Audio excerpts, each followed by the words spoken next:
Welcome to Rebecca Sounds Reveille. What a show I have for you today because my guest is going to inspire you beyond belief.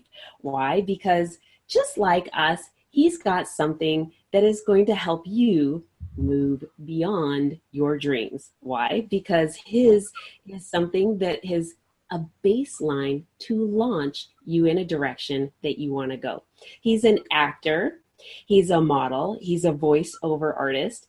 He is a singer, a camera operator, a TV presenter, a radio presenter, and wait for it, a father of four. Yes, you are right, a father of four. How do we do all of that? Well, it can be done, and he's going to tell us how.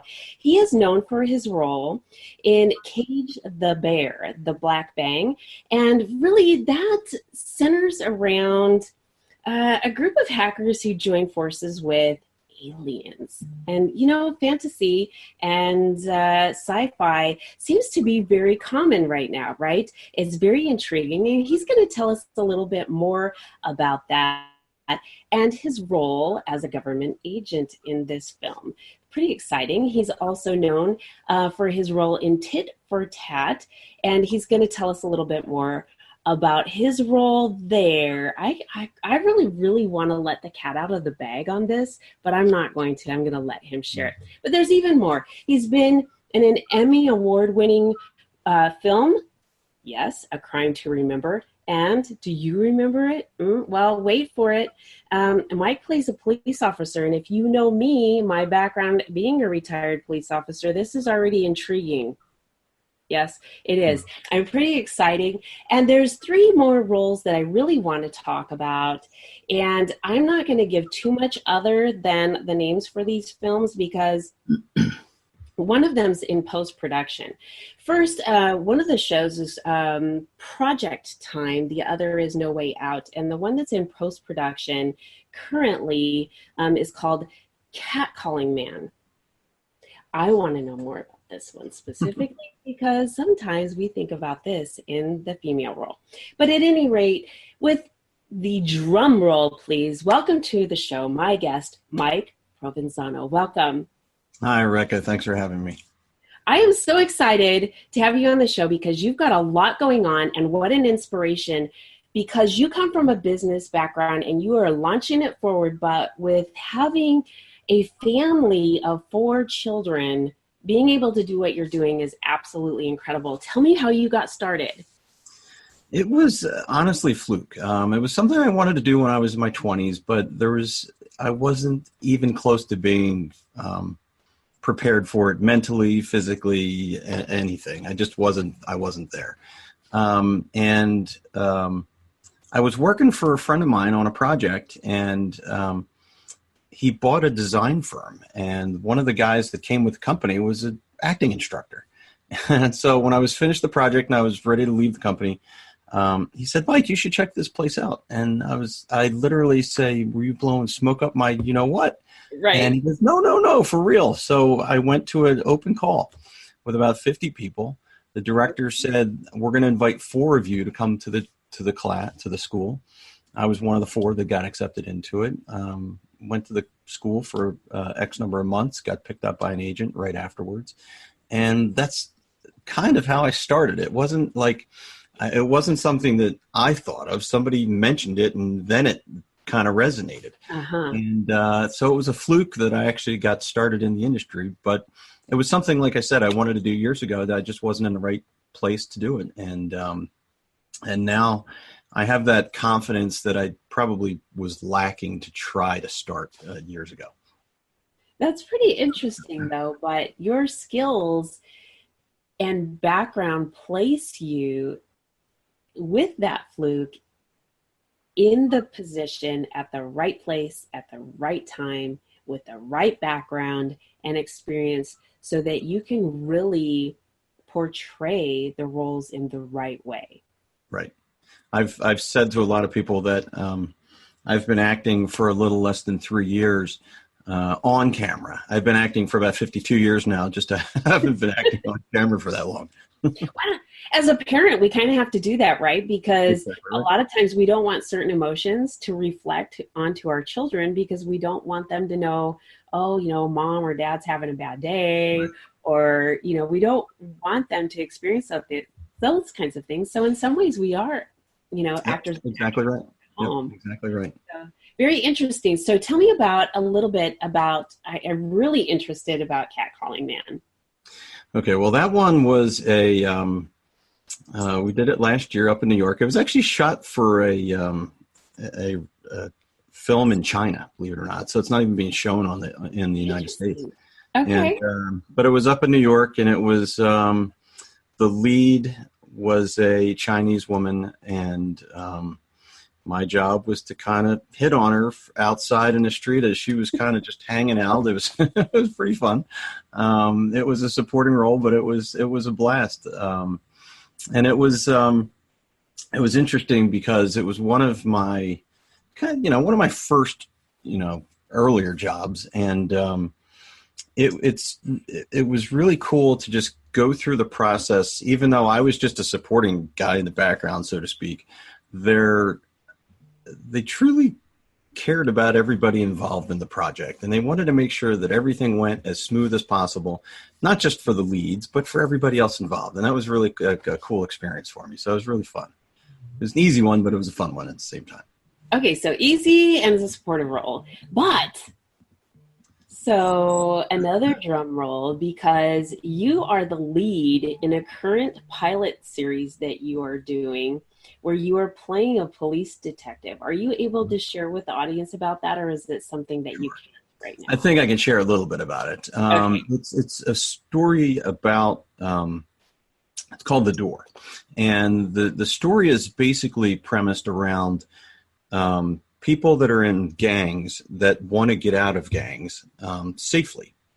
Well, the police have created a door for uh, gang members to leave safely without the issue of if you try to leave gang, you typically don't survive that.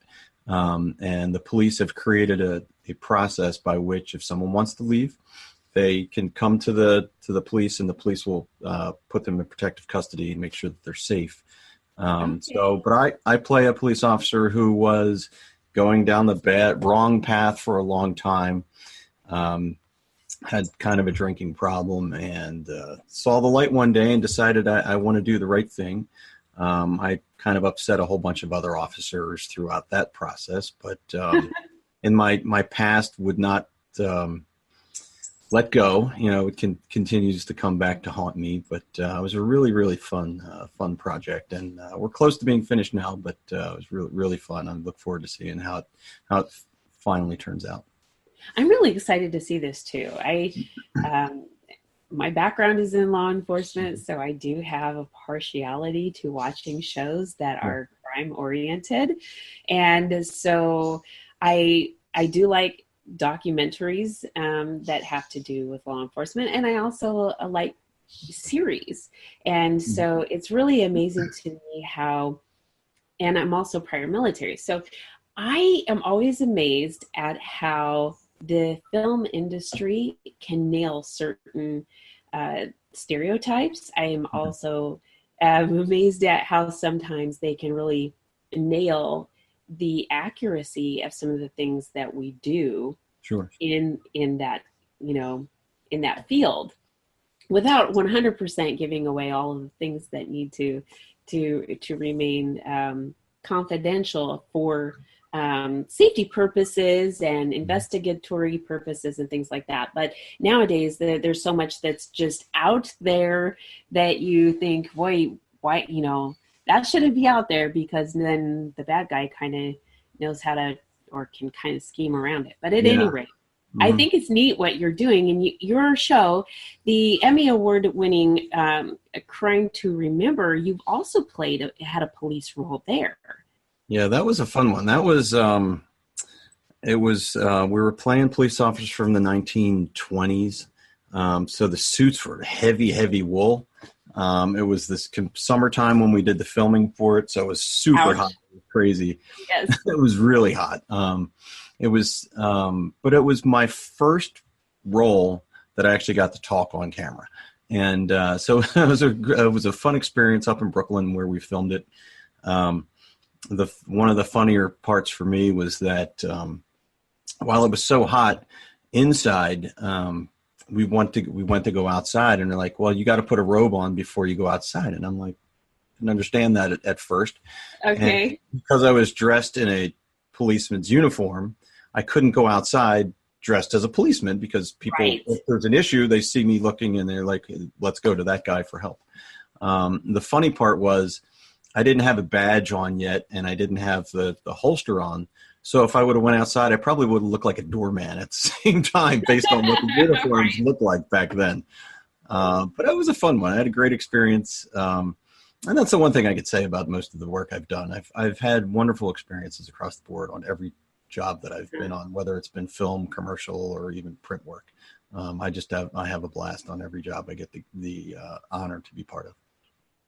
You love what you're doing, don't you? I do. I'm having so much fun. It's I don't even know what to call it. It's just I feel, I'm a humble guy, and I just feel like I'm blessed that I'm even given the opportunities to go into audition for a project. And then when you get booked for it, it gives you such a high. It's just, like I said, I have so much fun. And because I have a business background, and I was in the operations world most of my career, I was the guy who always had to fix problems. So coming with that background to this industry, I can still look at stuff and say, there's going to be a problem there. There's going to be an issue there.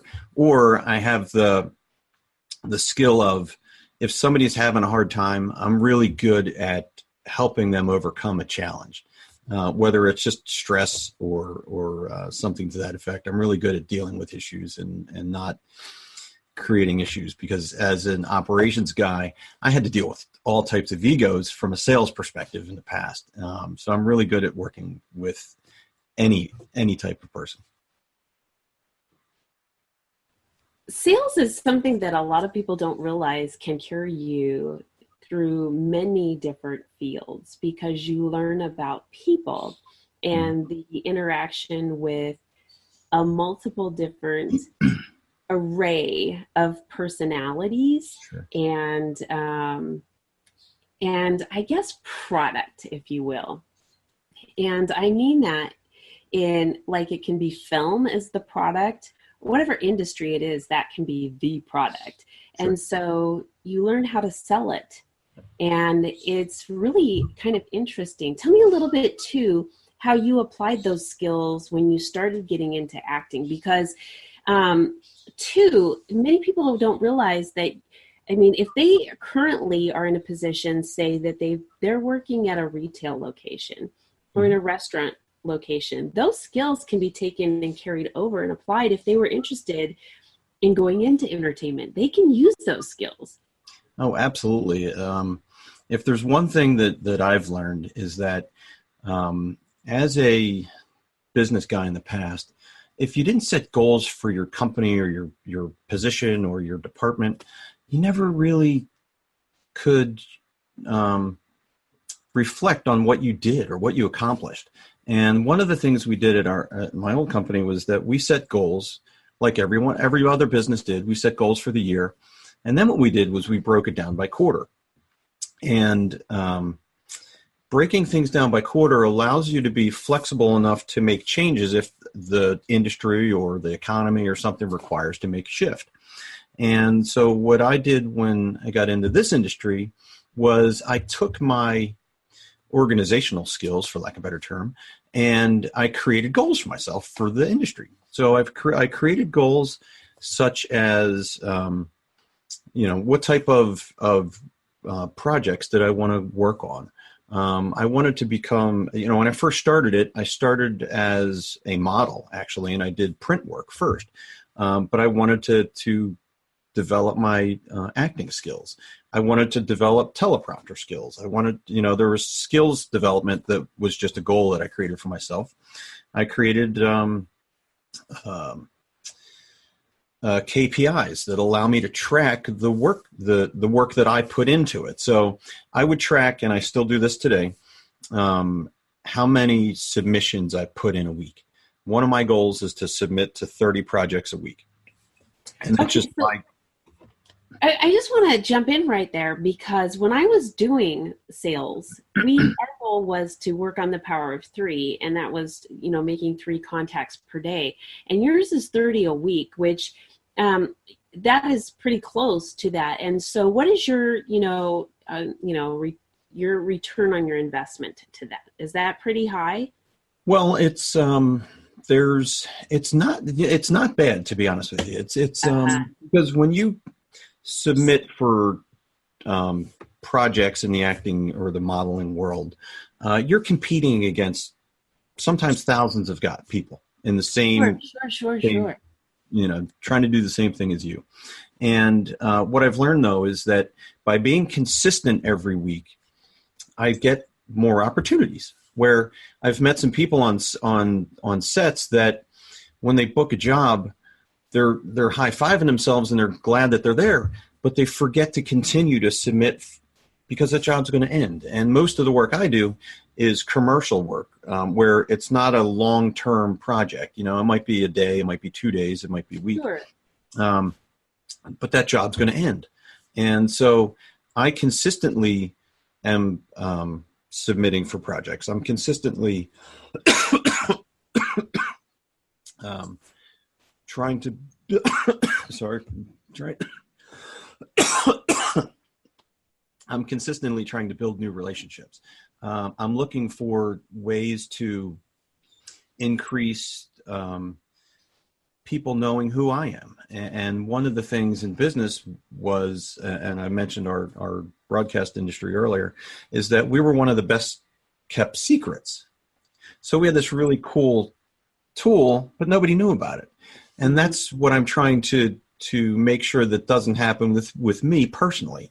I'm a young actor as far as how long I've been doing it, but I bring a lot of different skill sets to the table. And I'm trying to make sure that people know who I am and that I'm out here and that I'm available. And that takes a lot of effort. It's not something that you can just do overnight.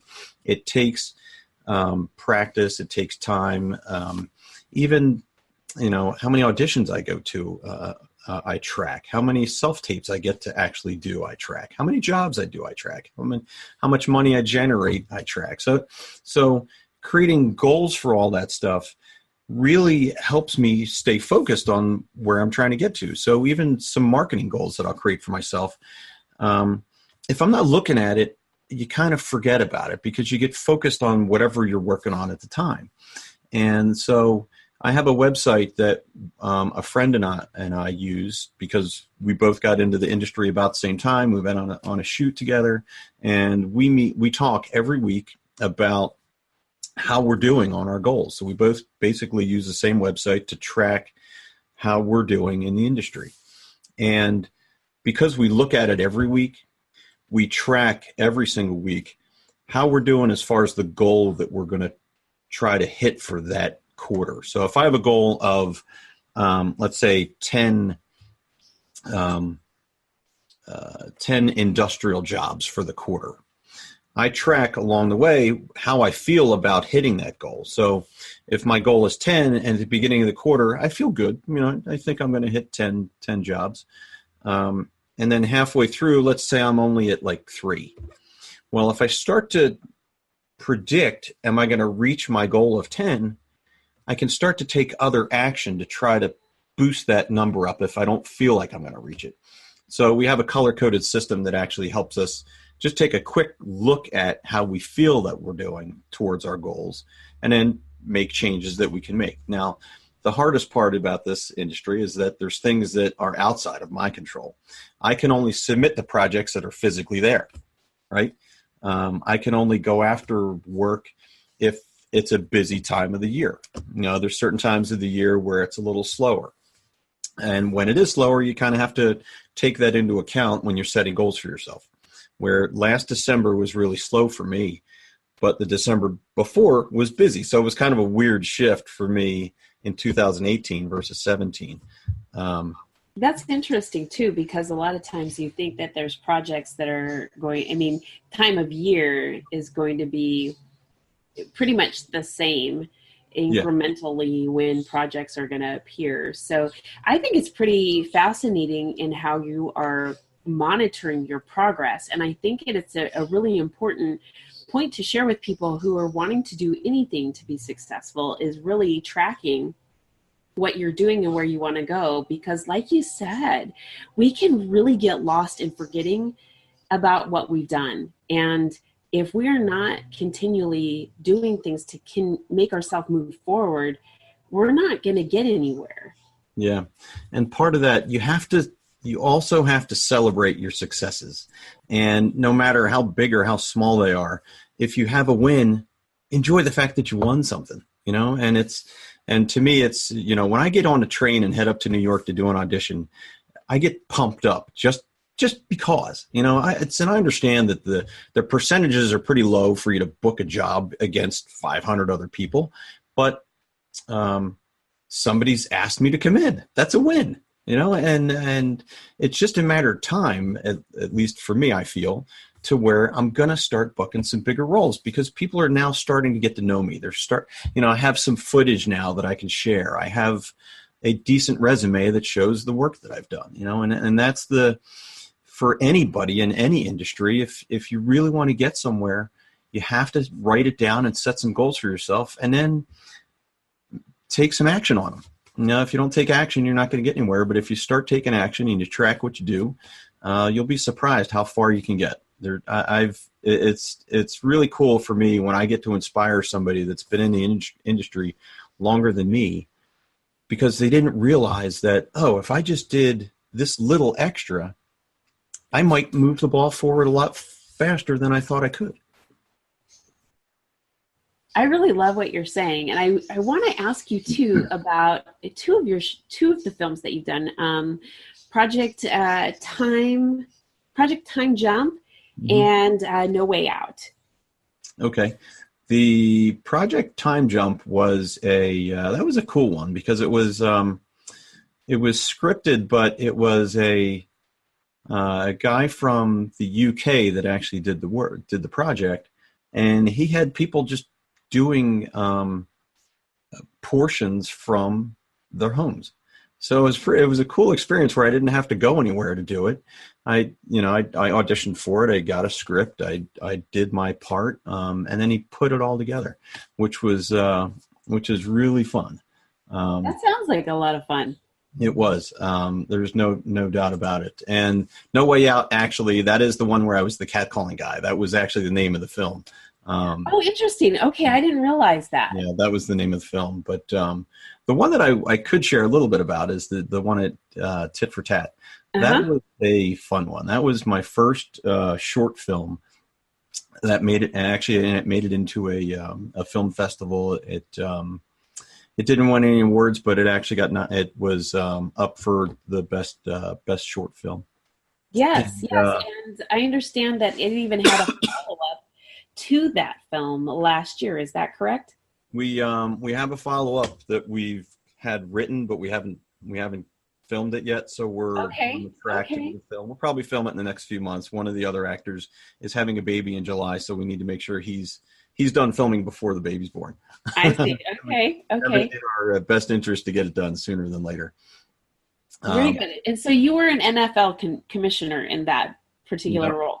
Yeah, that was that was a really good story because it's about concussions and CTE and a real issue that exists with football players. People would get injured and they'd go back on the field and keep playing. And this story is about a football player who experienced all that and had a bad time, and he ended up kidnapping the commissioner and the doctor that cleared him to play, who really shouldn't have. And it was all about, for the film, it was all about money and making everybody rich and having people buy the tickets to sit in the seats at the stands and all that. But the player is the one who really felt the hardship of what he had to go through because of others. And, I'm not going to say this is a true story from all of its standpoint, but I think the the CTE and the concussions, that's a real thing. Mm-hmm. And, for me, I'm glad to see that the NFL is taking action to try to make it a safer sport for people. Yes. Now, granted, there's a lot more flags now than maybe there should be, but they are taking the right steps to try to help make it a safer sport for all to play. But it was a really fun project to be a part of, and I'm looking forward to doing round 2. I think that is actually a fascinating project because there was recently, and right now his name is not coming to the tip of my tongue, but there was a huge concern about a player who experienced exactly what you're talking about, and he's been speaking out on social media and trying to bring awareness to this. Mm-hmm. And I think so much so that it has created some memory issues, and that his son is also speaking out. And it is just not right there, but I'm remembering some things about this. And so I really like that the things that you have said, not only that it is truth based, and that there's some other things that are going on, but also that the NFL is actually responding to this issue, because these players get out there when they're so very young. And like what this particular player had said is that was the most important thing. He didn't think long-term down the road about the after effects of all of these different things, and concussion after concussion after concussion. And it's so funny because even when we're growing up, we think, okay, we have a concussion, the headache, it's just going to kind of go away, and it's no big deal, we move on. But these are very, very serious things. And so I think that this is fascinating, and that it is important. And I'm really inspired to hear and to see your role in this, and to actually see the film myself, because I have not. So really excited about this. So where can our audience see that film and also get connected with you? Well, that one, sorry, still shaking the cold. That one, I don't know if it's up on YouTube or not, but it might be. I will definitely get you a link for that, though. But it's definitely there's definitely clips of it on my website at www.mikeprov.com. So I'm in the process of redoing my whole website right now, so it might look a little goofy if somebody looks at it today, but give it a little bit of time and it should be up and running. But tit for tat, it's a fun one, and it's the lead actor does a really, really great job at portraying this NFL player. It does a really, really great job. This is fantastic. Do you accept requests on Facebook from your audience, or is that pretty much a private? Oh yeah, absolutely. Yep. No, I honestly, I'm not a big social media guy, but I became a social media guy because I got into the industry. So I'm on Facebook and Instagram specifically for the industry, for trying to, I guess, market and promote the work that I do, and try and do the things that I think are necessary to help me take my career to the next level. Well, fantastic. I am really excited. I want to thank you so much for being here and sharing your backstory with the audience, and also some of the exciting roles that you have played, what you currently have going on, and also the inspiration for the audience to know that what they currently do can be carried over into other areas of life. And all they have to do is, 1, implement it, 2, have the desire and take the risk, be out there, get going on it, and then follow it, track it, and make sure that they're doing things every day to ensure that they reach their goals. And I think that this has really been a great show with you. I want to thank you again. Thank you so much for being here today.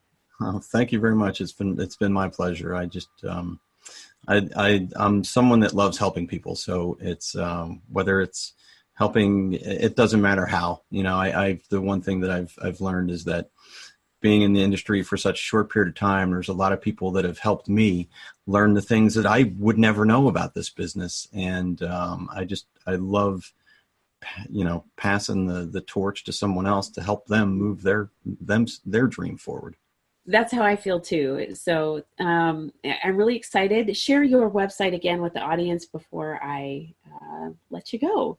Okay, it's www.mikeprov.com. Fantastic. Fantastic. Thank you. And I want to thank all of you for tuning in today. Please make sure to share the show with your friends, your family, loved ones, coworkers, people you don't even know, everywhere you can on social media. We want to ensure that Mike gets as much success sharing as possible and networking as possible. And we would do the same for you. So please go ahead and connect with us as well.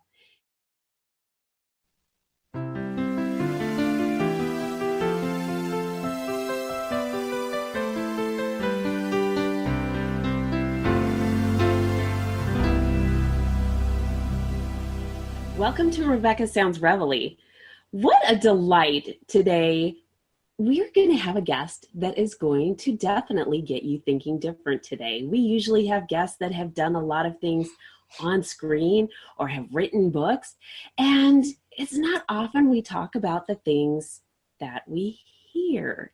And today's guest, oh gosh, it's so exciting because he's vice president of Cashman commercials. And well, what does that mean? Well, he produces music and copy advertising for radio, TV, and internet. This is big. So it's really amazing because there's over 150 advertising awards that is credited to his name for the work that he's done. It's really exciting because one of the most prestigious awards that you can get, the Clio Award, has been presented to him. And with that, he has just had an amazing selling book called VO, Tips, Tricks, and Tools and Techniques. You'll definitely want to check this out to smart and sustain your voiceover career. I'm interested. So let me ask you a question too. Think about this. What do you use your voice for? We use it every day, and there's going to be so much that we're going to talk to him about and his best-selling book, and not to mention all of the things that he does to help teach people about their voice. He does the coaching, he does the commercialing, he does all kinds of stuff. In addition to this, he's taught undergraduates at, well, some very prestigious universities such as USC, UCLA, and many other things, California of Arts. He instructs, he does online coaching, he does in-class, in-person coaching in his studio there in Burbank, California. But without any further ado, you've got to meet him and engage with him and get ready to hear his voice, because he's definitely going to capture you like he's captured me. Welcome, Marc Cashman, to the show. Rebecca, thank you so much for inviting me. I really appreciate it. This is going to be a fun show. I am so excited. First thing I've got to ask you, because some of my audience members might be thinking, I don't want a career in voice or voice acting, and so, but you've got this best-selling book, and it can be so applicable to so many people to learn to use their voice properly. Can you tell us a little bit about your book? Well, the book actually was an outgrowth of the fact that I've been teaching now for close to 20 years. And I've been teaching for 20 years because I've been writing, casting, and producing commercials for the past 40 years. So about 20 years ago, a number of people had basically said, "Why aren't you teaching?" And so I threw my hat into the ring and realized that there were a lot of people out there who were teaching who were, let's say, voice actors, but they didn't understand what went on the other side of the glass in terms of casting and producing and directing voice acting. So basically, the book was just an outgrowth of, well, my 40 years of experience in the studio, writing, casting, and producing and directing people. So that's cool. And then the past 20 years, yes, I've been teaching in studio in Burbank, California, also in my home studio up in Santa Clarita, California. I've also recently, about 5 years ago, brought my classes online. So now I'm working with the people all over the world, and that's the coolest thing that I get. I have students in South Africa. I've got students in Australia, in Tokyo, in London, and in Toronto, in all over the world, and it never just ceases to amaze me that I can just click on the computer a couple of times and all of a sudden I'm talking to somebody in Melbourne, or I'm talking to somebody in Johannesburg, and we're working just like I'd be working with somebody right down the street. It's just fantastic. So my classes in studio, online, they've been terrific. Mark, and the book, you asked me about the book. Yes. Again, the book is just, again, an outgrowth and of everything that I've been doing for the past 40 years, and it's been terrific, because also I get to, when I send people homework, when I send them performance homework, when I'm coaching them and working with them, not only do they have to prepare the material that I send them, but I also give them reading assignments from my book so that it's of a piece. Well, that makes a lot of sense. And I think that this is really wonderful groundwork for those who are wanting to get in the industry. And I also think it's great for us to be aware of how we come across when we're speaking, because sometimes we don't realize what our intonation and our inflection is conveying to people just in general. So this is, I think, a very important piece, especially when those who've been watching my show for a long time know that I'm really about making sure that we have healthy relationships in every aspect of our life. And one of the most important things is that our words and the way we speak match our behaviors. And this is a really, really good component. And I just absolutely love that this is something that we're talking about today. And something you just mentioned a second ago is that you may talk to somebody in Melbourne or in just anywhere. And I know there's different dialects, but when you're coaching, how are you able to master coaching skills with people from different countries in connection with our English language? Well, that's the whole thing. It doesn't matter. It doesn't matter what your accent is. Acting is acting. Storytelling is storytelling. Mm-hmm. And as long as you're speaking English, or at least in English that I can understand, I can communicate with them, and basically the skills are the skills are the skills. And that does not matter what their accent is. They still have to be able to interpret a story, act, and basically do what their job is to do, and that's tell a story.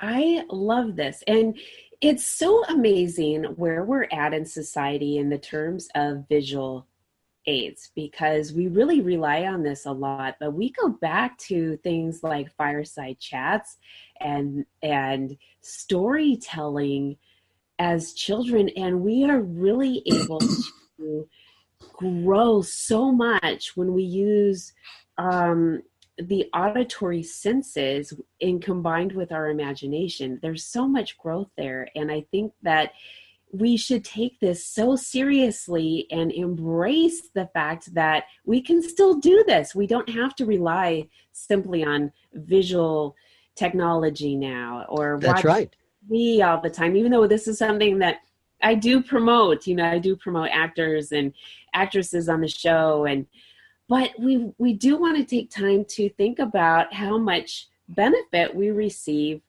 from voice. Absolutely. As a matter of fact, the publishing industry, in terms of the actual numbers of books that are published on a yearly basis and the sales of those books, that has come down, down, down, because people don't read as much as they do. But the one growth area of publishing is audiobooks. That has trended up, up, up, up. There are now more and more audiobooks and more audiobook narrators out there than ever before. because now you can download an audiobook from the cloud, and it's not, before it was first it was books on tapes. It was an actual Right. tape. It was a cassette. I remember this. Then it's books on CD, and they still have CDs. You go into a bookstore and you'll still see CDs. But nowadays, people are just downloading books onto their Kindle and audiobooks, and that's the beauty. That's one thing I want to explain to your listeners. People will think, oh, voiceover, I have to be an actor. You don't. You don't have to be an actor. Not everybody is an actor. Not everybody can be an actor. And I always joke about the fact, I said, if everybody was an actor, I think I'd kill myself. But that said, the one thing, I make a distinction between voiceover and voice acting. So I'm really glad that you brought that up, because that was going to be my next question. Mm-hmm. So someone was coming into the industry saying, okay, what am I going to be if I'm trying to pursue this? Am I a voiceover artist? Am I a voice actor? So I'm really glad you're addressing this right now. Absolutely, because just think, voiceover does not require much acting. 2.9% financing for 60 months on all vehicles in stock does not require much acting. Okay, that's a legal tag. Voice acting, yes, that requires, acting, characterization, et cetera, et cetera. Here's the Venn diagram: voiceover, voice acting. What do they share? What's the area that they share? Storytelling. Storytelling. Mm-hmm. You can tell a story without having to be an actor. Just think of all the nonfiction audiobooks that are out there that cover history and science and society and religion and et cetera, et cetera, et cetera. Non-acting information. And there are thousands, if not tens of thousands, of amazingly articulate people who are not necessarily interested in acting and doing character work, but they can still tell a story. Yes, yes. And one of the benefits that you mentioned earlier with your online coaching as well is that if someone wants to break into this industry and it's something that they've thought about doing, they can actually do this now from home. That's exactly right.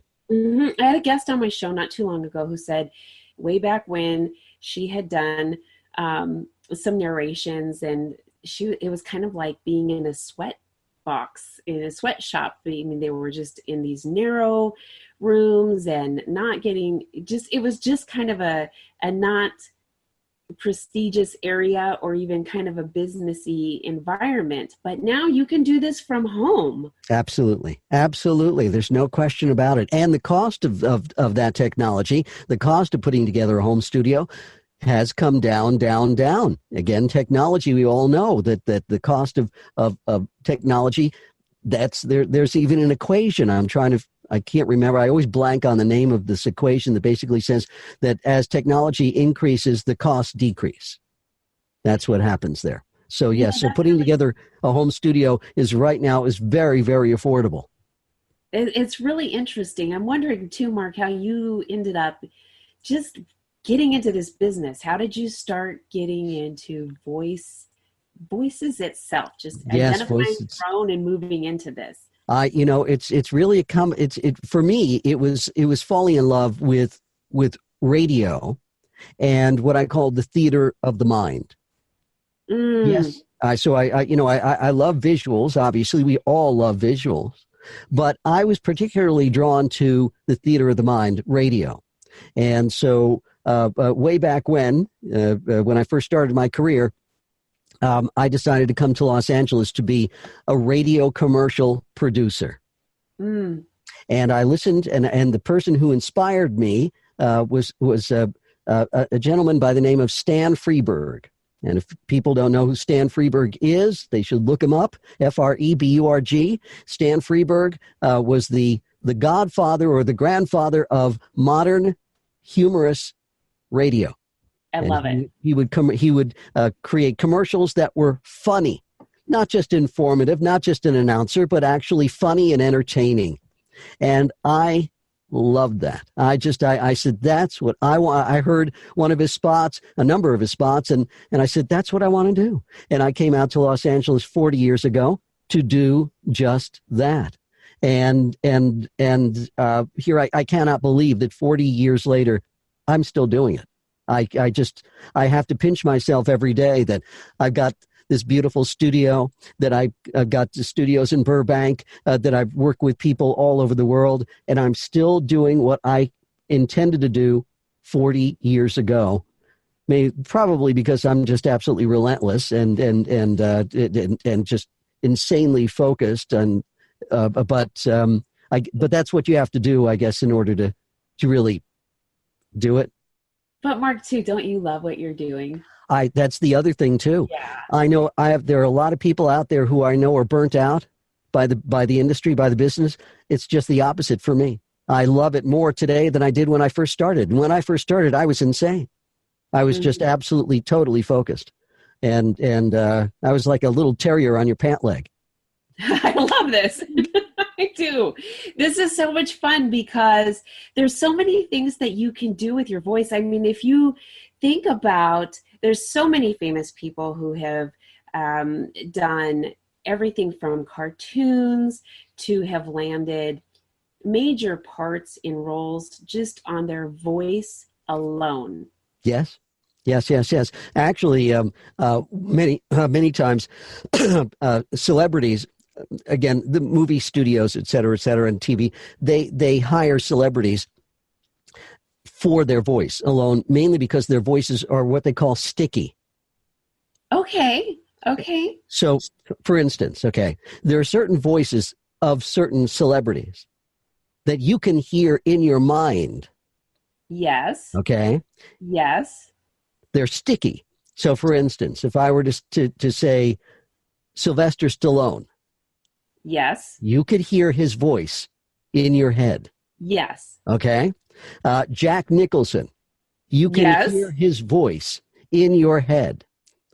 There are certain voices that you just evoke the name and you can hear the voice. This is so true. They're sticky. And this is the other reason that the movie studios hire celebrities to do the big animated films. Okay. Not only their marquee value, yes, their marquee value is very, very important with their name attached to it, but it's their voice that people are totally familiar with. That makes so much sense. I mean, it does make so much sense. I mean, when you pick up the phone, you can recognize who it is. After you have spoken to somebody enough times, or if it's family. Oh, yes. But that makes a lot of sense. And for the entertainment industry to be doing you've just said something that just obvious to me now why they would do what they're doing. Yes. But I never heard the term sticky before. So this is something yes. Learn, absolutely. Plus, don't forget, right? These are some, again, not only do they have sticky voices, but also they're hiring the best actors in the world.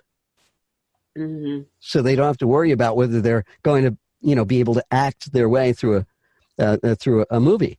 And let me tell you, those celebrities love the fact when they do an animated movie that they don't have to get up at 4 a.m. to be in the studio to do makeup and wardrobe and everything else like that. Yes. They can saunter into the studio at 10, 11, or 12 noon in their jeans or even in their pajamas, and right. they don't, and just do their thing behind a microphone and don't have to worry about lighting and makeup and the minions of people running around. They just walk into the studio, do their thing, and leave. And it's the easiest gig in the world for them.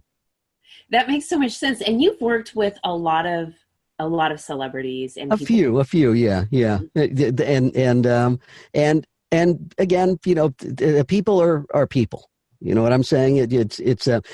I was just again talking to my daughter about this. When you live in Hollywood, you see celebrities all the time.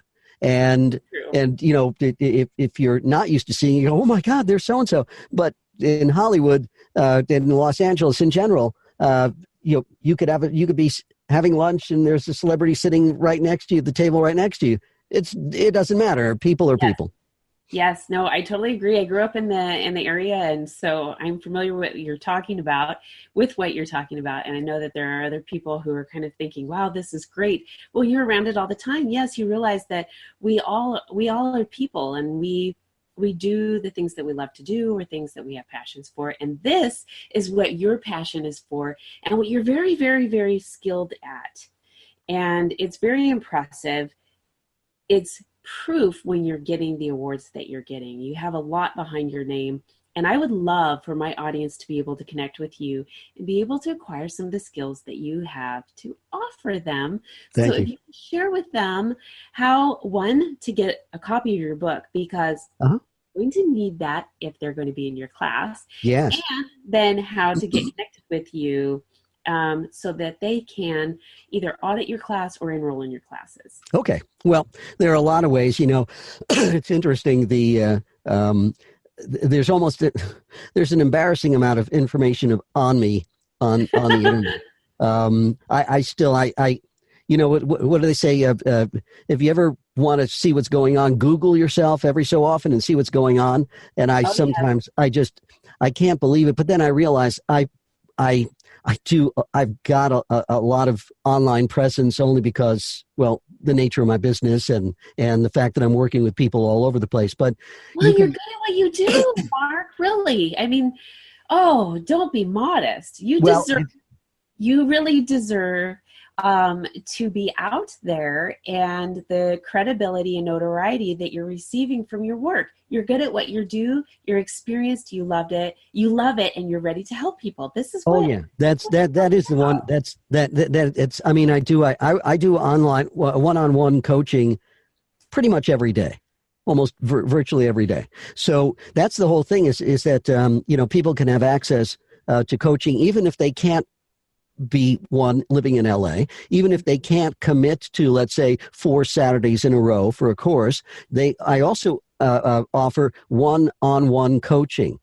And basically one-on-one coaching basically means we schedule a session online at our convenience, our respective convenience. So people can book me. Marc, M-A-R-C, Cashman, C-A-S-H-M-A-N. So just if you Google my name and you'll come up with a whole list of just insane amount of things. You can contact me at Marc, M-A-R-C, at cashmancommercials.com and then contact me and I'll always get back to you. You can, that's the other thing. If you're interested in one of my courses or something like that, I'm the only, as far as I know, I'm the only teacher in the world who offers audits, where you can audit one of my classes. So if you live in LA, you can literally come into my studio in Burbank, physically, in person, in 3 dimensions, drive to the studio, park, and come into the actual studio and be a fly on the wall in one of my classes. And I offer, and I give auditors, I give them all the materials that the students have, so they can follow along and be a fly on the wall. And so I've got that, but you can also audit online as well. I offer that as well. You don't have to live in LA to audit a class. And you could be in your pajamas somewhere in London or Johannesburg or anywhere else in the world and still be a fly on the wall in that class, which is really, really cool. Yes, like the celebrities that go in their pajamas to do. That's exactly right. In terms of my book, you can find my book on Amazon, VOV-OH ! That's the title of the book. You can get that online. If you, however, write to me directly, you also have, when you go to Amazon, they'll send you the book and you'll get it quickly. If you write to me, however, and want an autographed, personalized copy of the book, it's just a little bit more expensive, and I will send that to you, and you can do that as well. Yeah. That's the way to go. Yeah, absolutely. So again, it's totally up to you. I offer that. And what else? And you have an e-newsletter that comes out frequently to keep everyone posted on the things that you're doing. Rebecca, I have been a little remiss in my newsletter. I haven't been keeping up with it. It's only because I've got so many balls that I'm juggling at the same time. It's difficult to keep. But I try to be, I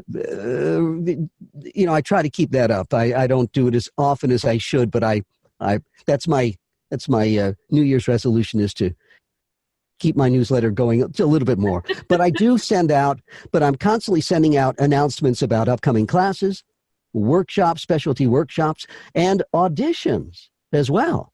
Excellent. Absolutely. Excellent. So someone that takes your classes, yes, and they are ready to get out and start acquiring some yes, positions, some paid opportunities. Absolutely. Okay, this is fantastic. I absolutely love it. Yeah, absolutely. So I try to offer as much as I possibly can to, everybody all the time. And yeah, I mean, again, between the classes and writing and performing and I do a lot of public speaking and yes. and just all those things. Every day is pretty much packed. That's a good thing. It's a very good thing. I'm not complaining. I always say better busy than bored. Oh, no kidding. I'm with you 100%. I love to try to keep my mind occupied. And I especially love when I'm helping other people and helping them acquire resources that give them options to make their life more successful or be able to move forward in some direction that is more enhanced than what it is now. So I'm really excited about what you have to offer the audience in your social media, in your newsletters, in your book, in your voice coaching, and the opportunities that you're presenting along with it. And I want to thank you so much for being here today to share that with my audience. Pleasure. My pleasure. It's again, you're welcome. Anytime you want to do another show, I'm available, and I always say I'm around like a donut. I love it. I love it. And the pun with that, when I'm a retired police officer, I love that too, Mark. That is classic. Okay, so again, if you ever have anything that you want to promote, or you have a new book coming out, or you want to reach out to the audience, we are definitely going to have you back, because thank you so much. That'll be so much fun. Yes, I think these skills are essential to relationships in many, many ways, not just in a business context. So thank you. Thank you, Rebecca. It's been a pleasure talking with you today. Oh, likewise. And I want to thank all of you for tuning in today. I hope that you now can see some other things that may be available for you to learn as a skill and be applied in different areas of your life. You have so much opportunity to develop relationships with your children, with your parents, with your coworkers, and maybe even in a business aspect that you hadn't thought of before. And all of those can be done through the use of your voice. And how can you learn a little bit more about that? Well, you can talk to Marc